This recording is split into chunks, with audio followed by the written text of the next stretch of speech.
Ever have those days where you're like, I just don't wanna?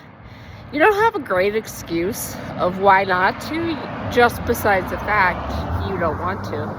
Well, that's kind of where I am today. And I once heard it said that if you don't want to, do it anyway. So here we are walking and doing it anyway. And it reminded me of the time that I resuscitated the 18-day-old.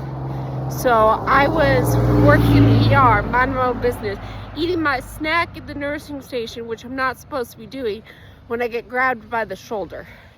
And I get told, hey, I need a big kid. I was like, all right. So I hear 18 and I think 18-year-old. And I'm like, all right, let's do this. And then I get hit at a car seat. 3 hours later, we had resuscitated this infant and prepared for transfer to Stanford. And finally, the transport nurse showed up to take this patient. And I was done. I remember coming home, getting all the way upstairs because we lived in the backwards house, and realized I took somebody else's lunch. And that was enough for me to just break down and just start bawling.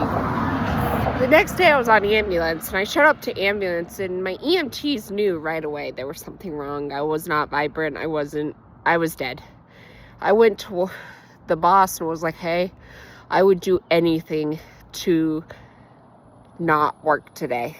And unfortunately, no one was covering my shift. So sometimes you have to do what you don't want to. Luckily, my EMT, who's also one of my good friends named Cindy, she goes, come on, we have to go. I was like, all right, thinking we have a call or somebody has to return something like that. She takes me to the park and we go and swing. And we go and use the zip line little thingamajigger.